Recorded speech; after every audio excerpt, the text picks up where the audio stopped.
नमस्कार. आपण आलो आहे तरोडा तालुका मुक्ताईनगर जिल्हा जळगाव येथील शिवाजी शेतकरी गटाचे प्रमुख माननीय राजेंद्र भाऊ यांच्याकडे. राजेंद्र भाऊंनी त्यांच्या शेतात जीवामृत आणि गोकृपामृतम केलं होतं.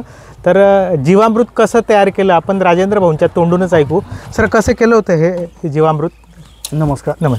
जीवामृतमध्ये प्रथम एक टाकी लागते, त्याच्यानंतर 10 किलो हे गाईचं शेण, नंतर 5 लिटर गोमूत्र, 2 किलो गूळ आणि 2 किलो बेसनाचं पीठ. ते कोणत्याही डाळीचं घेऊ शकता, असं नाही की बा बेसनच पीठ पाहिजे, बा मक्याचं बी पीठ असलं तरी चालते, कोणते इतर धान्य असलं तरी चालते. समजा ते सर्व मिश्रण करून याच्यामध्ये टाकून घ्यायचं आणि थोडी निंबाच्या बांधाखालची 1-1.5 किलो माती घ्यायची, जेणेकरून बा ते खूप म्हणजे निंबाच्या किंवा वडाच्या झाडाखालचीच असली तर फार उपयोगात आहे.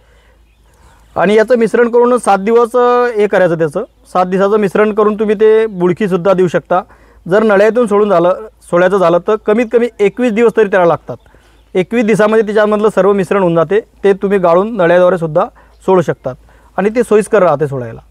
अच्छा, म्हणजे जीवामृत नळीद्वारे पण आपण सोडू शकतो किंवा डॅचिंग सारखं करू शकतो. अच्छा, पण त्याच्यासाठी 21 दिवस 21 दिवसाचा कालावधी आहे. कारण नळ्यातून सोडायला मग ते उत्तम राहते. म्हणजे त्याला गाळून घेतलं की मग त्याच्यामधलं काही एक त्याच्यामध्ये नळ्यामध्ये चेकअप व्हायचा हे नसतो समजा. अच्छा, ओके. अच्छा, बरं सर, तुम्ही गोकृपामृतम केलं ना, ते पण केलं ना, ते पण सांगा सर, कसं तयार केलं? गोकृपामृतमध्ये सर्वप्रथम एक बॅरेल 200 लिटरची बॅरेल भरून घ्यायची, ते थोडी खाली ठेवायची. त्याच्यामध्ये 2 लिटर गावरान गाईचं ताक वापरायचं पहा.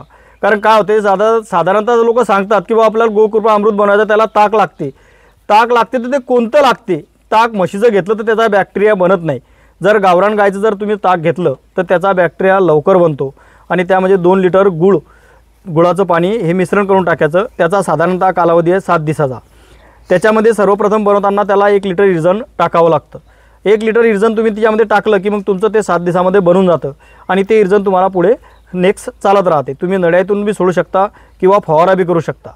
अच्छा सर, फवारणीत प्रमाण किती असेल याचं आपल्या याच्यावर आहे की 1 लिटर बी घेऊ शकता तुम्ही, 50 ml बी घेऊ शकता. तुमच्या आपल्या घ्यावर आहे समजा की बुवा किती घ्यायचं बा. समजा नळ्यातून सोडायला तुम्ही एका एकरी समजा 2 लिटर किंवा 3 लिटर बी नळ्यामधून सोडू शकता समजा. ओके, धन्यवाद सर.